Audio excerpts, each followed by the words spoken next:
जय श्री कृष्णा। आर्यव्रत की कहानियों में आपका स्वागत है। आइए जानते हैं कि कौन है मनुष्य के कर्मों के साक्षी। मृत्यु लोक में प्राणी अकेला ही पैदा होता है, अकेले ही मरता है। प्राणी का धन वैभव घर में ही छूट जाता है। मित्र और स्वजन शमशान में छूट जाते हैं। शरीर को अग्नि ले जाती है। पाप पुण्य ही उस जीव के साथ रह जाते हैं। अकेले ही वह पाप पुण्यों को भोग करता है, परंतु धर्म ही उसका अनुसरण करता है। शरीर और गुण इन दोनों में बहुत अंतर है, क्योंकि शरीर तो थोड़े ही दिनों तक रहता है, किंतु गुण प्रलय काल तक बने रहते हैं। जिसके गुण और धर्म जीवित है वह वास्तव में जी रहा है।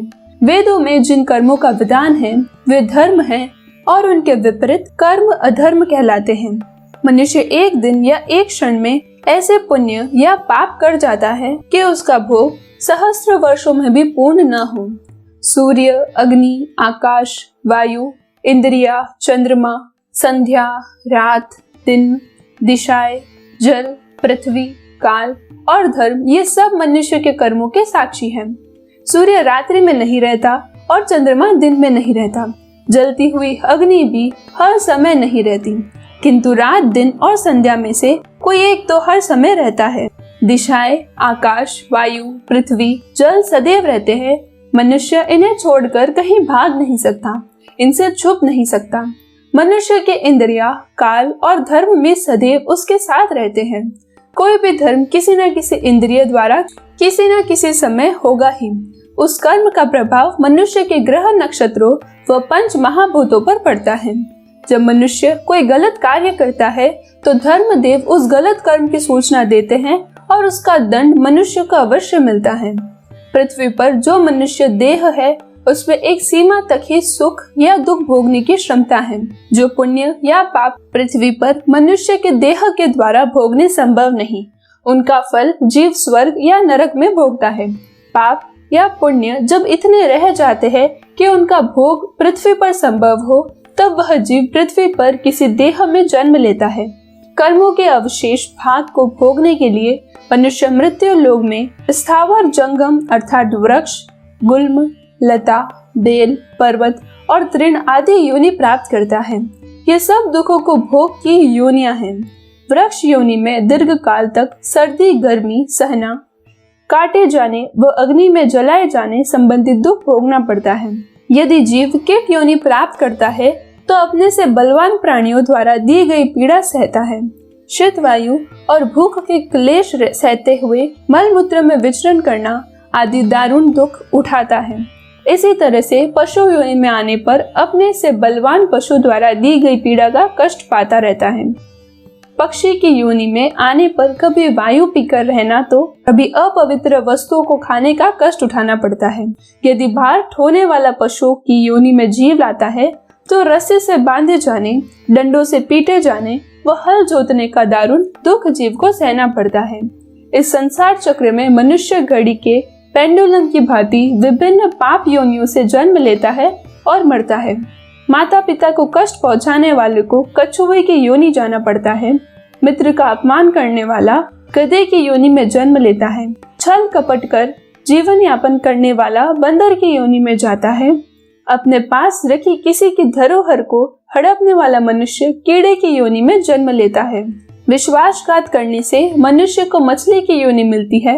विवाह, यज्ञ आदि सब शुभ कार्यों में विघ्न डालने वाले को कर्मी योनि मिलती है। देवता, पितर व ब्राह्मणों को भोजन न कराकर स्वयं खा लेता है वह काक योनि में जाता है।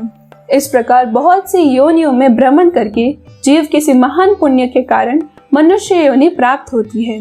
मनुष्य योनि प्राप्त करके भी यदि दरिद्र, रोगी, काना या अपहाजित जीवन मिले तो बहुत अपमान व कष्ट भोगना पड़ता है। इसलिए दुर्लभ मनुष्य जन्म पाकर संसार बंधन से मुक्त होने के लिए प्राणी को भगवान विष्णु की सेवा आराधना करनी चाहिए, क्योंकि वे ही कर्म फल के दाता व संसार बंधन से छुड़ाने वाले मोक्ष दाता है।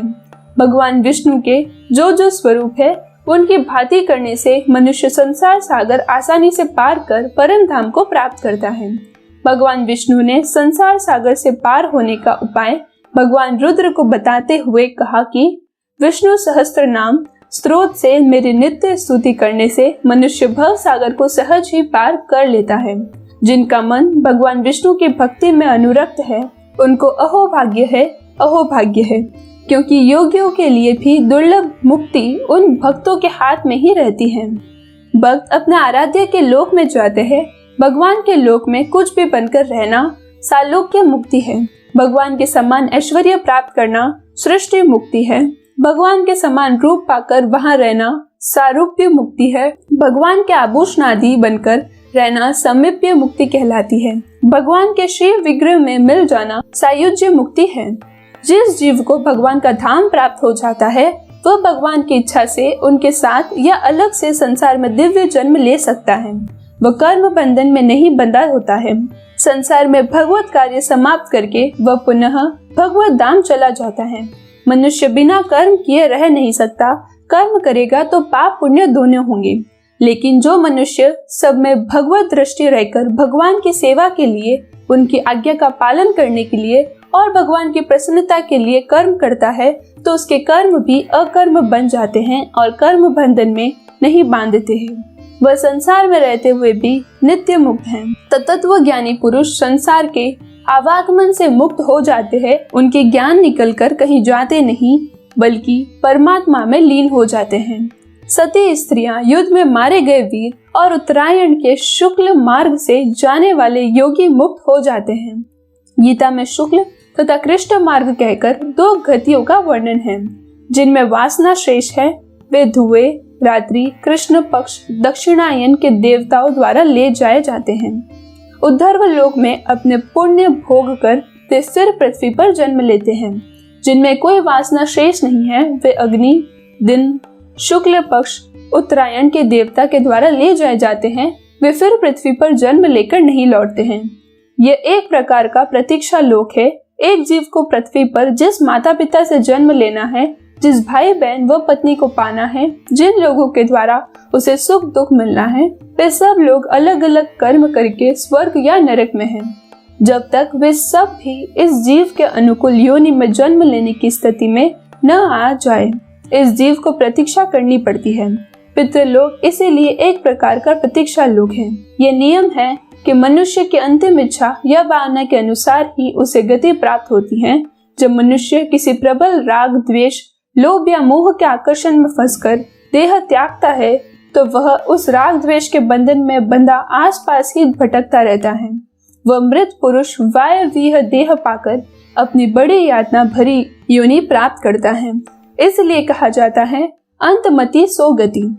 यदि आपको मेरी ये वीडियो पसंद आई हो तो इसे लाइक करें और चैनल को सब्सक्राइब करें।